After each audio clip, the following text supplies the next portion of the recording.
Please ಬಾಯಿಗೆ ಬಂದಂಗೆ ಮಾತಾಡಬೇಡ. He is lying. ನಾನೇನು ಮಾಡಿಲ್ಲ.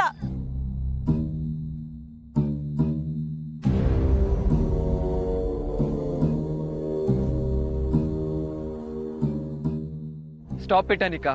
ಈಗ ನಿನ್ ಮಾತು ಕೇಳಲೇಬೇಕು ಅನ್ನೋ ಅವಶ್ಯಕತೆ ಏನಿಲ್ಲ. ಈಗ ನೀನ್ ಕೊಟ್ಟಂತ ಟೈಮ್ ಮೀರೋಯ್ತು.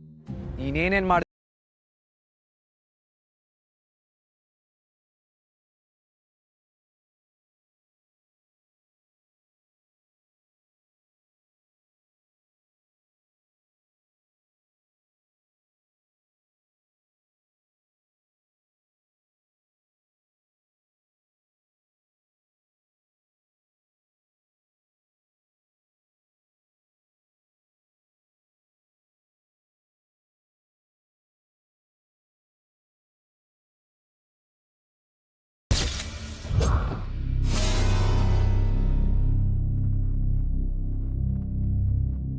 ನಾನು ಅನಿಕಾ ಹೇಳ್ದಂಗೆ ನಡ್ಕೊಂಡೆ. ಅವಳಿಗೆ ಮಾಡಿದ ಸಹಾಯನ ಸರಿ ಅಂತ ನಾನು ವಾದಿಸ್ತಾ ಇಲ್ಲ. ನಾನು ಮಾಡಿದ ಎಂಥ ದೊಡ್ಡ ತಪ್ಪು ಅಂತ ನಂಗೆ ರಿಯಲೈಸ್ ಮಾಡಿಸಿದ್ದು ಕಮಲಿ.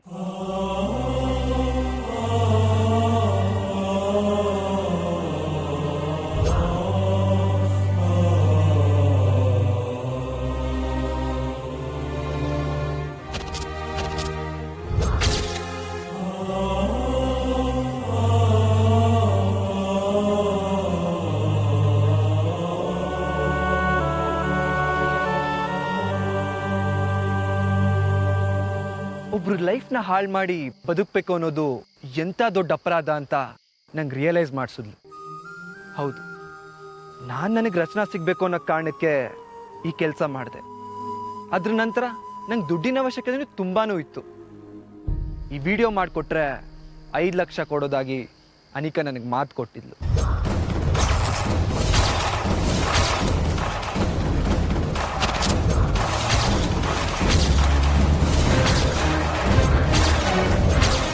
ಆದ್ರೆ ಒಂದು ಸತಿ ಅವಳ ಕೈಗೆ ವಿಡಿಯೋ ಸಿಕ್ಕಿದ್ಮೇಲೆ ಅವಳ ಬಿಹೇವಿಯರೇ ಬದಲಾಗೋಯ್ತು. 5 ಲಕ್ಷ ಅನ್ನೋದು ಅನಿಕಾಗ್ ದೊಡ್ಡ ಅಮೌಂಟ್ ಏನಲ್ಲ. ಆದ್ರೆ ನನಗೆ, ನನ್ನ ಫ್ಯಾಮಿಲಿಗೆ ತುಂಬಾನೇ ದೊಡ್ಡ ಅಮೌಂಟ್. ನಮ್ಮ ಅಕ್ಕನ ಲೈಫ್ ಬದಲಾಯಿಸೋ ಮೊತ್ತ ಅದು. ನಮ್ಮ ಭಾವಂಗೆ ದುಡ್ಡು ಕೊಟ್ಟಿಲ್ಲ ಅಂತ ಗರ್ಭಿಣಿ ಅಕ್ಕನ್ನ ಮನೇಲೇ ಬಿಟ್ಟು ಹೊಟ್ಟೋದ್ರು. ನಾನು ಎಷ್ಟೇ ಕಾಡಿ ಬೇಡಿದ್ರು ಅನಿಕಾ ನನ್ನ ಸಹಾಯಕ್ಕೆ ಬರಲೇ ಇಲ್ಲ. ಎಲ್ಲ ಮುಗ್ದೋಯ್ತು ಅಂತ ಡಿಪ್ರೆಷನಲ್ಲಿ ಕೂತಿದ್ದಾಗ ನಮ್ಮ ಭಾವನೆ ನಮ್ಮ ಅಕ್ಕನ್ನ ಮತ್ತದೇ ಗೌರವದಿಂದ ವಾಪಸ್ ಮನೆಗೆ ಕರ್ಕೊಂಡೋದು. ಇದಕ್ಕೆಲ್ಲ ಕಾರಣ ಕಮಲಿ.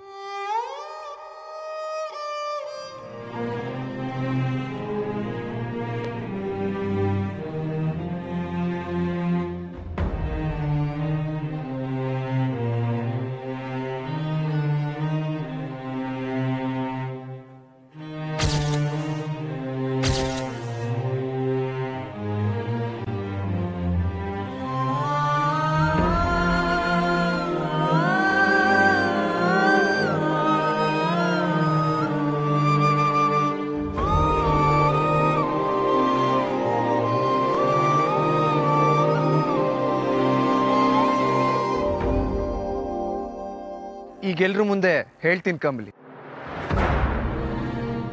ಬಂದು ನಮ್ಮ ಮನೇಲಿ ಮಾತಾಡಿರ್ಲಿಲ್ಲ ಅಂದ್ರೆ ನಮ್ಮ ಅಕ್ಕ ಇಷ್ಟೊತ್ತಿಗೆ ಸಂತೋಷವಾಗಿರೋಕ್ಕಾಗ್ತಾ ಇರಲಿಲ್ಲ.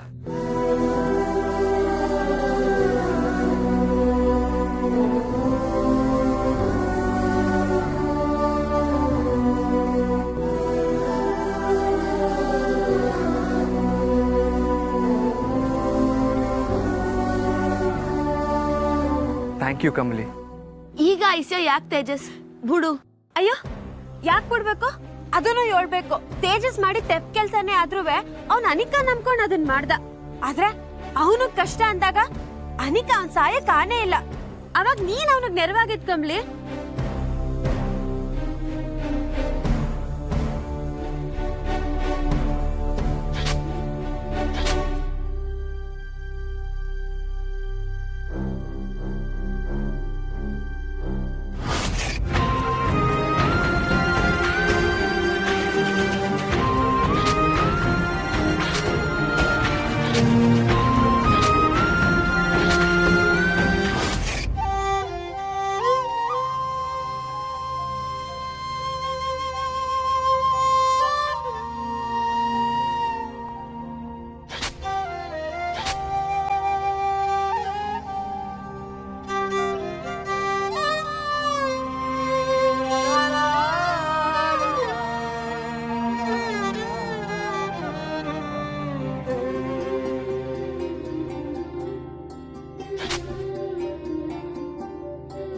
ಇದನ್ನೆಲ್ಲ ನಮ್ಮಮ್ಮ ಮತ್ತು ನಮ್ಮ ಅಕ್ಕ ನನಗೆ ಹೇಳಿದ್ರು.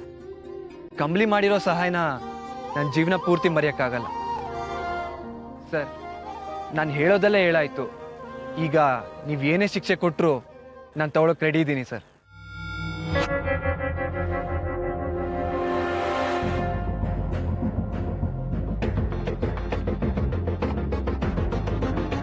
ತೇಜಸ್, ನೀನೇನೇ ತಪ್ಪು ಮಾಡಿದ್ರು ಅದನ್ನು ಒಪ್ಕೊಂಡಿದ್ದೆ, ಪಶ್ಚಾತ್ತಾಪನೂ ಆಗಿದೆ. ಇನ್ನು ಯಾವತ್ತೂ ನೀನು ಇಂಥ ತಪ್ಪಲ್ಲಿ ಇನ್ವಾಲ್ವ್ ಆಗೋದಿಲ್ಲ ಅನ್ನೋ ನಂಬಿಕೆ ನನಗಿದೆ. Thank you. ನೀನು ಹೊರಡಪ್ಪ, ನಾವು ಮಾತಾಡೋದು ಇನ್ನೂ ಬಾಕಿ ಇದೆ.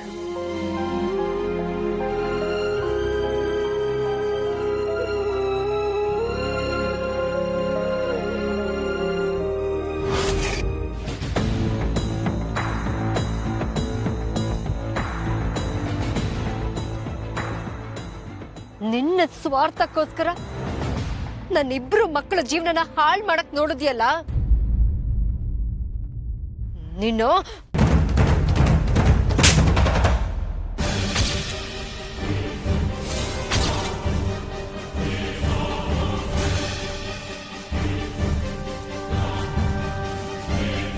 ನಿನ್ ಮೇಲೆ ನಾನು ಎಷ್ಟು ಭರವಸೆ ಇಟ್ಟಿದ್ದೆ ಗೊತ್ತಾ?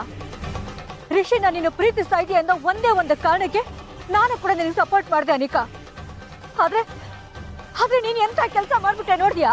ಆದ್ರೆ ಇವತ್ತು ಮಹಾಜನ ಮರ್ಯಾದೆ ಬೇಡಿ ಪಾಲ್ ಮಾಡ್ಬಿಟ್ಟೆಲ್ಲ ನೀನು.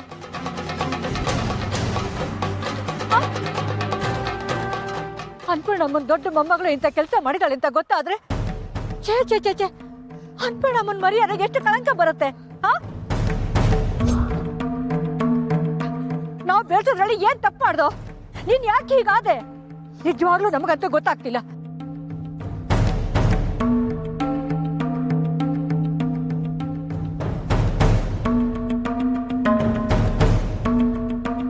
ಇಲ್ಲ, ನಿನ್ನ ಸುಮ್ಮನೆ ಹೀಗೆ ಬಿಟ್ರೆ ಸರಿ ಹೋಗಲ್ಲ. ಬಾ, ನಿನಗೆ ಮಾಡ್ತೀನಿ.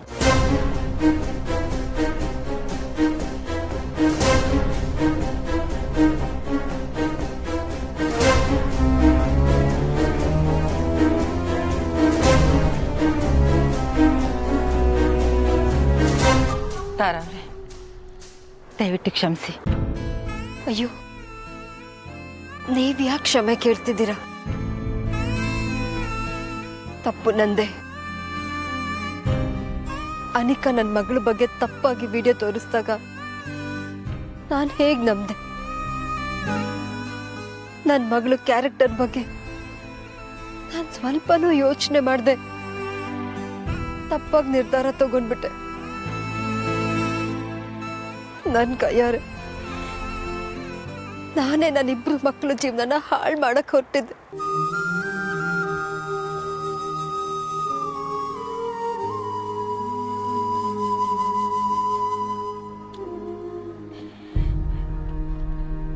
ತಾರ, ಅಮ್ಮ, ಈ ತಪ್ಪಿಗೆ ಒಂದಲ್ಲ ಒಂದು ರೀತಿಲಿ ನಾವೆಲ್ಲರೂ ಕಾರಣ ಆಗಿದ್ದೀವಿ. ಅನಿಕಾ ಬ್ಲ್ಯಾಕ್ ಮೇಲ್ ಮಾಡಿದ್ಲು ಅಂತ ತಾರಾ ಈ ಎಂಗೇಜ್ಮೆಂಟ್ಗೆ ಒಪ್ಕೊಂಡ್ಲು. ತಾರಾ ಒಪ್ಕೊಂಡ್ಲು ಅಂತ ನೀವು ಚಂದ್ರು ಒಪ್ಕೊಂಡ್ರಿ. ರಿಷಿ ತನ್ನ ತಾಯಿಗೆ ಬೇಜಾರಾಗಬಾರ್ದು ಅಂತ ತನಗಿಷ್ಟ ಇಲ್ಲದೆ ಹೋದರೂ ತಾಯಿಗೋಸ್ಕರ ಈ ಎಂಗೇಜ್ಮೆಂಟ್ಗೆ ಒಪ್ಕೊಂಡ.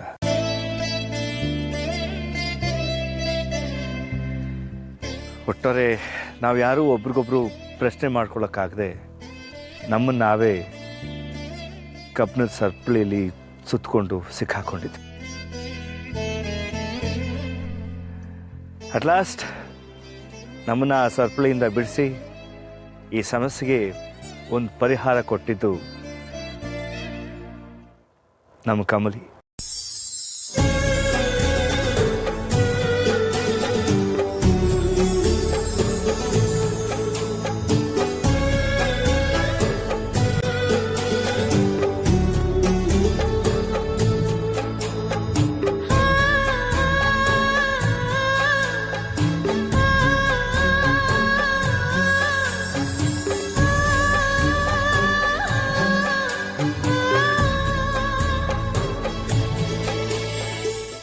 ಥ್ಯಾಂಕ್ಸ್ ಅಮ್ಮ ಕಮಲಿ. ನೀನು ಹಳ್ಳಿ ಹುಡುಗಿನೇ ಆದರೂ ಎಂಥ ಸವಾಲನ್ನು ಬೇಕಾದರೂ ಎದುರಿಸ್ತೀಯ. ನಿನ್ನಂಥ ಹುಡುಗಿ ಮನೆಗೆ ಒಬ್ಳಿದ್ರು ಸಾಕು, ಆ ಮನೆಗೆ ಯಾವ ಕಷ್ಟನೂ ಬರೋದಿಲ್ಲ. ಇವತ್ತು ನಿನ್ನ ಸಮಯ ಪ್ರಜ್ಞೆಯಿಂದ, ನಿನ್ನ ಬುದ್ಧಿವಂತಿಕೆಯಿಂದ ಇಂಥ ದೊಡ್ಡ ಅನಾಹುತನ ತರ್ತಿದ್ಯಾ. Thank you very much.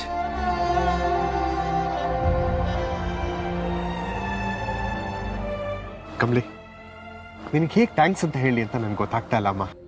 ಅಯ್ಯೋ ಸರ್, ಪರವಾಗಿಲ್ಲ. ಇಲ್ಲ ಕಮಲಿ, ಇವತ್ತು ನೀನು ಮಾಡಿರೋ ಸಹಾಯ ತುಂಬ ದೊಡ್ಡದಮ್ಮ. ಅನಿಕಾಗೆ ನಿನ್ನಷ್ಟೇ ವಯಸ್ಸು, ನಿನ್ನ ಜೊತೆನೇ ಕ್ಲಾಸಲ್ಲಿ ಓದ್ತಾ ಇದ್ದಾಳೆ. ಆದರೆ ನಿನ್ನ ನಡವಳಿಕೆಗೂ ಅವಳಿಗೂ ಬಹಳ ವ್ಯತ್ಯಾಸ ಇದೆ. ನೀನು ನೋಡ್ತಾ ಇದ್ರೆ ನನಗೆ ನಿನ್ನಂಥ ಒಬ್ಳು ಮಗಳಿರ್ಬಾರ್ದಿತ್ತ ಅನ್ನೋ ಆಸೆ ಆಗ್ತಾ ಇದೆ ಅಮ್ಮ.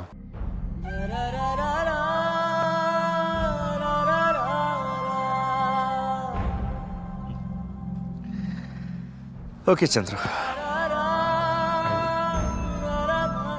ಬರ್ತೀನಮ್ಮ. ತಾರಾ,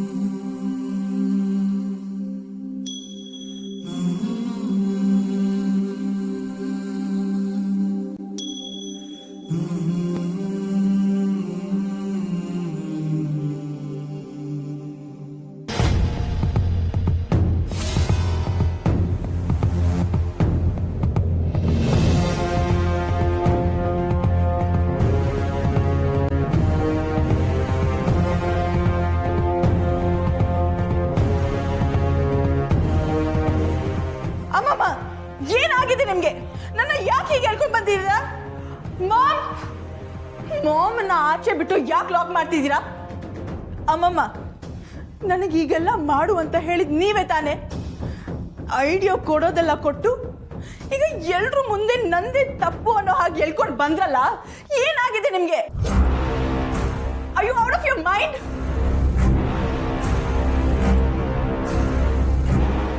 ಹೋಯ್ತು, ಎಲ್ಲ ಹೋಯ್ತು.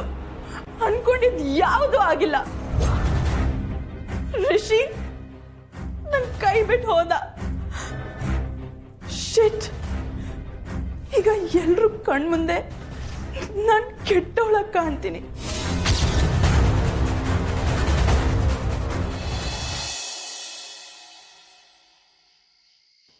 ಅಜ್ಜಿ, ಇಲ್ಲಿದ್ದೀರಾ? ನೀವ್ ಯಾಕೆ ಎಲ್ರೂ ಇರೋ ಕಡೆ ಬರ್ತಿಲ್ಲ?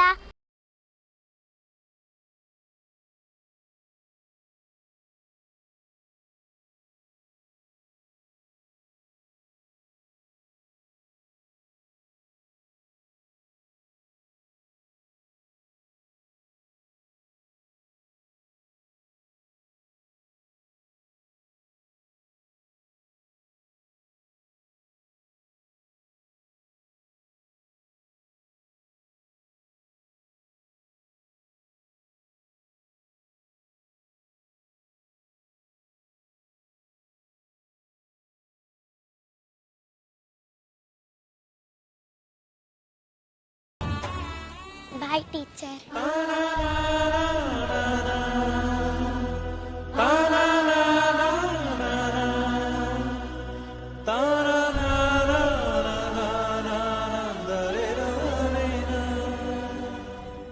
ಅಜ್ಜಿ, ಎಲ್ರೂ ಹೊಟ್ಟೋದ್ರು, ನೀವು ಮಾತ್ರ ಎಲ್ಲೆಲ್ಲೋ ಹೋಗ್ತೀರಾ. ನಮ್ಗೆ ಹೆಂಗ್ ಗೊತ್ತಾಗುತ್ತೆ? ಎಂಗೇಜ್ಮೆಂಟ್ ನಿಂತೋಯ್ತು, ಅದಾದ್ರೂ ಗೊತ್ತಾ? ಸರಿ ಬನ್ನಿ, ಆಚೆ ಎಲ್ರೂ ಕಾರ್ ಹತ್ರ ಕಾಯ್ತಿದ್ದಾರೆ.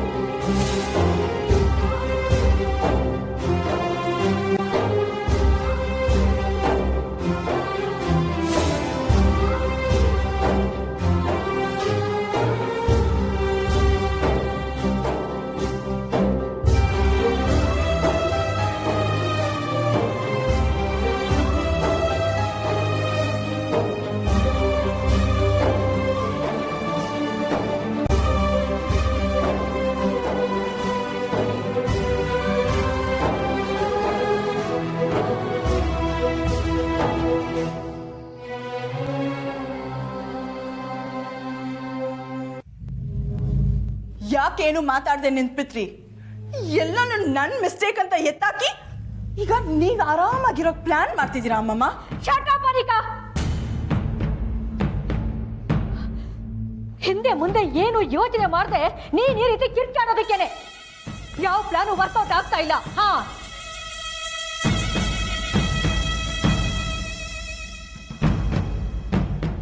ಬೇಬಿ, ಎಲ್ಲ ತಪ್ಪನ್ನು ನಿನ್ನ ತಲೆ ಮೇಲೆ ಎತ್ತ ಹಾಕಿ ಓಡ್ ಹೋಗೋದಕ್ಕೆ ಈ ನಿನ್ನ ಅಮ್ಮಮ್ಮ ಹೇಳಿ ಅಲ್ಲ ಬೇಬಿ. ಈಗ ಎಲ್ಲರ ಮುಂದೆ ನಿನ್ನ ಕೈ ಹಿಡ್ಕೊಂಡು ನಾನು ಎಳ್ಕೊಂಡು ಬಂದಿದ್ದೀನಿ ಅಂದ್ರೆ ಅದಕ್ಕೊಂದು ಕಾರಣ ಇದೆ. ಇಂಥ ವಿಷಯದಲ್ಲಿ ನೀನು ನಿಮ್ಮಮ್ಮ ಇಬ್ರು ಚಿಕ್ಕವ್ರೆ. ಯಾವುದನ್ನ ಯಾವ ವಿಷಯನ ಎಷ್ಟು ಮಟ್ಟಿಗೆ ಹ್ಯಾಂಡಲ್ ಮಾಡಬೇಕು ಅನ್ನೋ ಕೆಪಾಸಿಟಿ ನಿಮ್ಮಿಬ್ಬರಿಗೂ ಇಲ್ಲ. ನಿಮ್ಮಿಬ್ಬರನ್ನು ಒಂದು ರೂಮಲ್ಲಿ ಬಿಟ್ರೆ ಲಬೋ ಲಬೋ ಅಂತ ಬಾಯಿ ಬರ್ಕೋತೀರಾ ಅಷ್ಟೇ. ಆದ್ರೆ ನಿಮ್ಮಿಬ್ಬರಿಗೂ ಕನ್ವಿನ್ಸ್ ಮಾಡಕ್ಕೆ ನನಗೆ ಟೈಮ್ ಇಲ್ಲ ಅನಿಕಾ. ನೋಡು ಬೇಬಿ, ನಾನೇನಾದರೂ ಎಲ್ಲರ ಮುಂದೆ ನಿನ್ನ ಪರ ವಹಿಸ್ಕೊಂಡೇನಾದರೂ ಮಾತಾಡಿದಿದ್ರೆ ನೀನು, ನಾನು, ನಿಮ್ಮಮ್ಮ ಎಲ್ಲರೂ ಹಳ್ಳಕ್ಕೆ ಬೀಳ್ಬೇಕಾಗಿತ್ತು. ಆದ್ರೆ ಈಗ ನಾನು ಮಾಡಿದ ಕಾರ್ಯದಿಂದ ಏನಾಯ್ತು ಹೇಳು? ಪಾಪ ಹುಡುಗಿ ಇನ್ನೂ ಚಿಕ್ಕವಳು, ರಿಷಿನ ಪ್ರೀತಿಸಿ ಮದುವೆ ಮಾಡ್ಕೊಳ್ತಾ ಇರೋದಕ್ಕೆ ಹೀಗೆ ಮಾಡ್ತಾ ಇದ್ದಾಳೆ ಅಂತ ಎಲ್ಲರೂ ಅನ್ಕೋತಾರೆ. ಅದರಲ್ಲೂ ನಿಮ್ಮ ಅಜ್ಜಿ, ಆ ಅನ್ಪೂರ್ಣ ನಿಮ್ಮ ಅಜ್ಜಿ ಇದ್ದಾಳಲ್ಲ, ಯಾವುದೇ ಕಾರಣಕ್ಕೂ ನಿನ್ನ ಬಗ್ಗೆ ಕೆಟ್ಟ ಅಭಿಪ್ರಾಯ ಅವಳು ಮನಸ್ಸಲ್ಲಿ ಬರಬಾರ್ದು ಬೇಬಿ. ಅದಕ್ಕೋಸ್ಕರ ಹೀಗೆ ಮಾಡಿದೆ.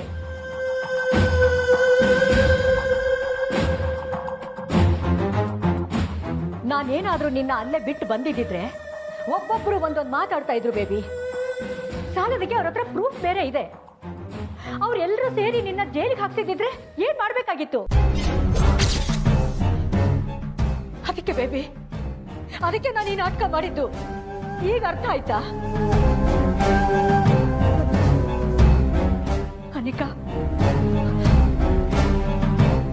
ಬೇರೆ ಯಾರೋ ನಿನ್ನ ಮೇಲೆ ಕೈ ಮಾಡಕ್ ಮೊದ್ಲು ನಾನೇ ನಿನ್ನ ಮೇಲೆ ಕೈ ಮಾಡಿದ್ರು ವಾಸಿ ಅಂತ ಅದಕ್ಕೆ ಕೈ ಮಾಡಿದೆ.